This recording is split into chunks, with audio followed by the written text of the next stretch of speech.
आके बात करो, होश में आके बात करो। आरोपीवर अॅट्रॉसिटी गुन्हा नोंद झालाच पाहिजे, आरोपीला अटक झालीच पाहिजे। सरपंच नरोले मुर्दाबाद, सरपंच नरोले मुर्दाबाद, तहसीलदार कोई मुर्दाबाद। बोल मेरे भाई अल्लाह बोल, मेरे बहिणा अल्लाह बोल। 2 फरवरीला ग्रामसभा घेण्यात आली। ग्रामसभा घेण्यात आली त्या ग्रामसभेला काँग्रेसचे आमदार संजयजी मेश्राम हे ते स्वतः तिथं उपस्थित होते आणि त्यांच्या समोर ग्रामसभेत हा निर्णय घेण्यात आला की यांना गावातून हद्दपार केलं पाहिजे। म्हणजे एकीकडे खैरलांजीला फक्त एकच कुटुंब होतं म्हणून बहुमताच्या जोरावर खैरलांजीचं प्रकरण झालं। त्याच प्रकारे दुसरीकडे मालचीमध्ये फक्त 7 ते 8 बौद्ध कुटुंब राहतात आणि म्हणून 7 ते 8 बौद्ध कुटुंब राहतात म्हणून त्यांना तिथून बाहेर हाकलून लावलं पाहिजे म्हणून बहुमताने त्यांनी तो ग्रामसभेमध्ये ठराव घेतला। मालची गांव में एक 23 तारीख को ये जो घटना हुई है जिसमें एक पाइपलाइन कुछ दिनों पहले फूटती है। तो पाइपलाइन फूटने के बाद में वहाँ पे जो वहाँ के सरपंच है नरुले करके वो इनके साथ में वाद विवाद होता है। बीबी भोयर करके एक वहाँ पे सचिव है जो कि उसी ग्राम पंचायत में सचिव होने के बाद में इन दोनों के साथ में बोरकर फैमिली का वाद विवाद होता है। उस वाद विवाद के बाद में वहाँ पे उनका झगड़ा होने के बाद उनको जीवे मारने की धमकी, जो बोलेंगे कि उनको मारने की पहले धमकी दी जाती है। उस धमकी के बाद में वहाँ पे ग्राम पंचायत एक ठराव पास करते हैं कि इनको हम यहाँ रहने नहीं देंगे। ग्राम पंचायत एक्ट ऐसा कहता है कि 6 महीने के अंदर का अतिक्रमण होगा तो वो ग्राम पंचायत अपने स्तर पर निकाल सकती है। और 6 महीने के बाद का रहा तो माननीय कलेक्टर साहब जो जिलाधिकारी इनकी परवानगी लगती है, इनकी एनओसी लगती है। पर जब वो डॉक्यूमेंट हमने वेरीफाई किए तो उसमें ऐसा देखा गया कि जिलाधिकारी कार्यालय से उनको कोई एनओसी दी नहीं गई है। तो तहसीलदार साहब की एक एनओसी है, उस एनओसी में ऐसा लिखा है कि ग्राम पंचायत ने 10 अक्टूबर 2013 के जेआर के अनुसार अपने स्तर पर कार्रवाई करके अहवाल सादर किया जाए। तो कार्रवाई यानी किस तरह की कार्रवाई, उसमें ऐसा नहीं लिखा है कि घर तोड़ा जाए, दुकान तोड़ी जाए। तर मी म्हणजे ते पाईपलाईन फुटली तर मग ते आम्ही खुदही भरून नाही दिली, खर्चानं भरून दिलं। तरी त्यानं दुसऱ्या तिसऱ्या दिवशी मग तो झगडा तुम्हाला 2 एकर इकील, तुम्हाला इथून फेकूनच दाखवीन, त्या बापाची का मायरे असा तसा माझ्या पोराले म्हणे, माझ्या पोराले मोठ्याले मारलं। मैं ओमराज सरदार और आप देख रहे हैं आवाज इंडिया। इस वक्त हम लोग संविधान चौक में है। यहाँ पर 1 दिवसीय धरने आंदोलन है। आज वैसे भी माता रमाई का जन्मदिन है, जन्म महोत्सव चल रहा है और यहाँ पर 1 दिवसीय आंदोलन चल रहा है। वंचित बहुजन आघाड़ी, भारतीय बौद्ध महासंघ और साथ ही सबका सहयोग और सभी अम्बेडकरी जनता संगठनों का इकट्ठा ये आंदोलन है। पीड़ित बोरकर परिवार जो कि कुही तालुका से बिलोंग करता है, कुही तालुका में एक छोटा सा गाँव है।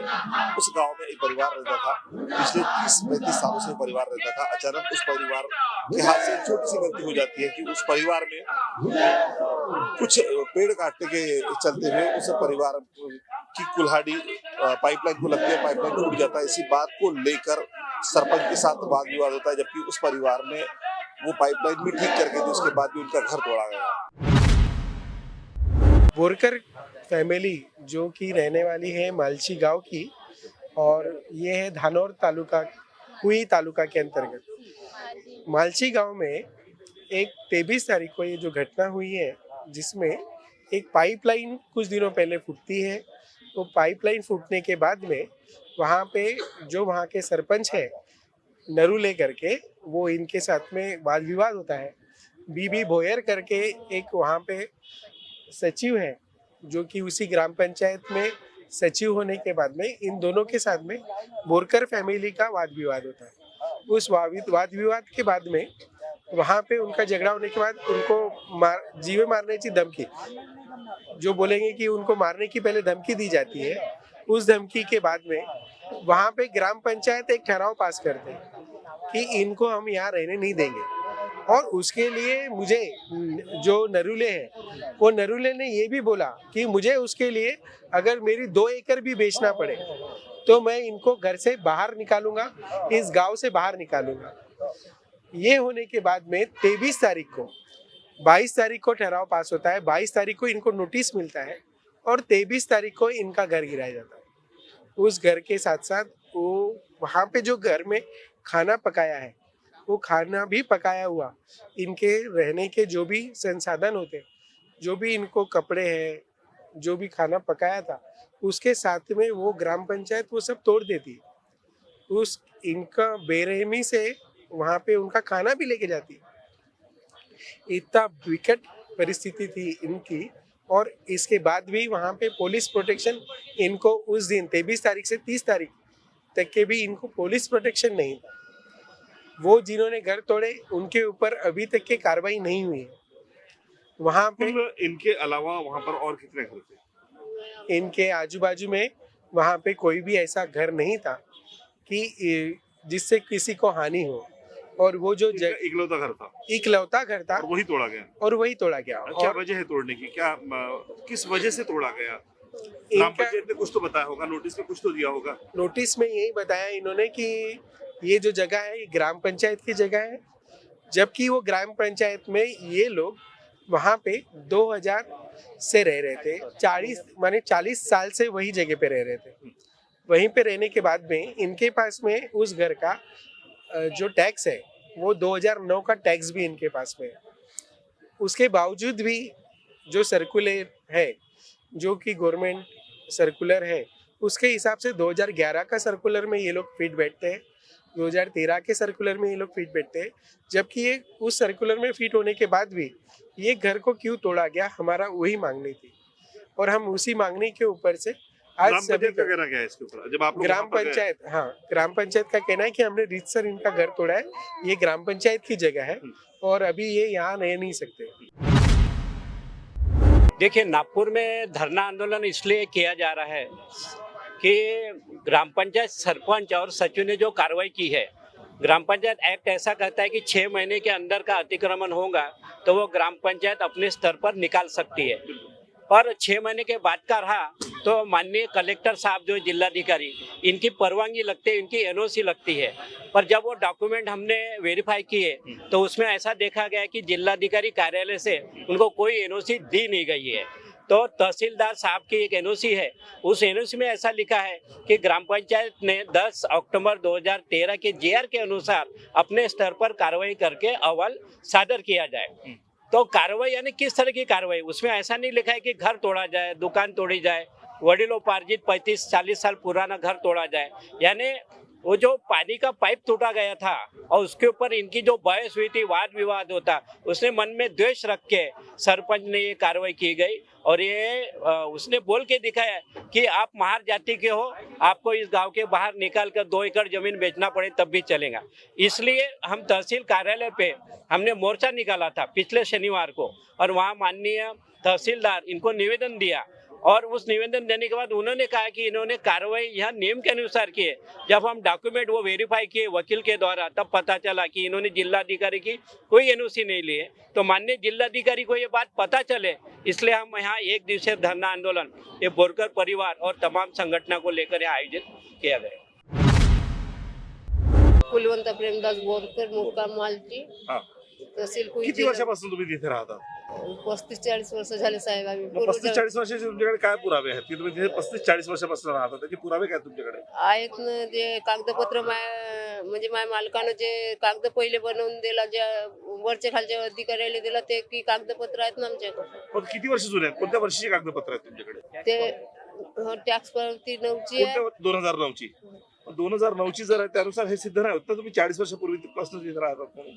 पहिले जे ते त्यानं कोणाकोणाला दिलं ते म्हणजे आता ना आमच्या ग्रामपंचायत मध्ये सामान नेलं तर ते असतील ना साहेब। बरं, नेमकं काय झालं होतं? नेमका काय प्रकार झाला होता? ते लहानशी म्हणजे बंदर बाया मागं धावले होते ना, तर त्या चुकीमुळे नाही का मी तो झाड थोडीशी उपलं होतो, तर त्याच्यामुळे नाही का ते पाईपलाईन खूप जास्त नाही फुटली, थोडीशी तुमच्या हाताने फुटली पाईपलाईन? हो. अच्छा, त्या पाईपलाईनवर तुमचं घर आहे? नाही, बाजूले आहे। अच्छा, आमच्या घरावर कुठे होते म्हणजे घरीच येत होते बंदर, त्याच्या टोळे येत होते, झाडू जुडे आहेत। तर मी म्हणजे ते पाईपलाईन फुटली तर मग ते आम्ही खुदही भरूनही दिली, खर्चानं भरून दिलं। तरी त्यानं दुसऱ्या तिसऱ्या दिवशी मग तो झगडा तुम्हाला 2 एकर इकील, तुम्हाला इथून फेकूनच दाखवीन, त्या बापाची होय का मायऱ्या, असा तसा माझ्या पोराले म्हणे, माझ्या पोराले मोठ्याले मारलं. हा, असं केलं त्यानं. तुम्हाला इथे ठेवीन नाही, असं झाला तसं झालं म्हणून त्यानं सिद्ध करूनही दाखवलं. हे लहानशा पाईपलाईनमुळे हे घटना घडलेली आहे साहेब. हे खुन्नस त्यांना पकडली होती. म्हणजे हे देशभावनेतून नाही का, देशभावनेतून हे केले आहे सरपंच बंडू नरवणे. का बरं अ? का बरं खुन्नस तुमच्यावरच का काढली तरी? तर आम्ही मागासवर्गीय लोक आहो का नाही, म्हणून त्यांना केली असं. आम्ही मागासवर्गीय लोक आहोत याच्यामुळे केली असं त्यांना. नाही पण आता तुम्हाला तिथे राहून किती वर्ष झाले? तर 35 ते 40 वर्ष. 35 ते 40 वर्ष झाले, हो. बरोबर आहे. हे सरपंच कधी बनले? हे आता मागच्या बाळीले मेंबर होते, आता ह्या बाळी सरपंच आहेत. 10 जेव्हा वर्ष. ते मेंबर होते हा. तेव्हा तुमचं आणि त्यांचं काही भांडण तंटा? नाही नाही नाही, काहीच नाही. मग सरपंच झाल्यानंतरच त्यांनी खुन्नस का काढली? आता त्याला उतरतं तो काय? उतलच्या आता 11 फेब्रुवारीला पट जाणार आहे साहेब, म्हणून त्यांनी 23 तारखेला कारवाई केली आहे. 11 फरवरीला काय होणार आहे? पदावर उतरणार आहे. असं कार्यकाळ हो संपतो. हो हो. नाही, हे पहिले हे घटना घडली होती पाईपलाईन साठी. सरकार नाही का 20 नोव्हेंबरला घटना घडली आहे. एक दोन महिने हे 2 महिने खुन्नसच पकडून ठेवलं असेल, मग कारवाई केलं. पोलीस आम्ही रिपोर्ट द्यायला गेलं तर पोलीसवाले म्हणे इकच गावातल्या मॅटर गावात समजून घ्या, करा म्हणे इकडल्या मॅटर इकच. तहसीलदार साहेब सगळं पंचनामा करायला आले ते.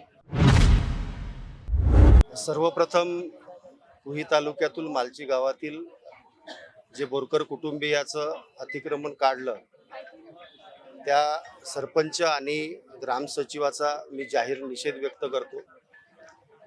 आणि जी जातीवादी वृत्ती आहे ती कशा प्रकारे अजूनही या देशात काम करते आहे ते आपल्याला निदर्शनास येते. आत्ताच बोरकर कुटुंबियांनी सांगितलं की 2009ला आमचं घर टॅक्स सुरू होतं, म्हणजे 2009ला घर टॅक्सची पावती मिळालेली आहे. परंतु अतिक्रमणवर राहत असताना पहिल्याच वर्षी कधीच पावती मिळत नाही.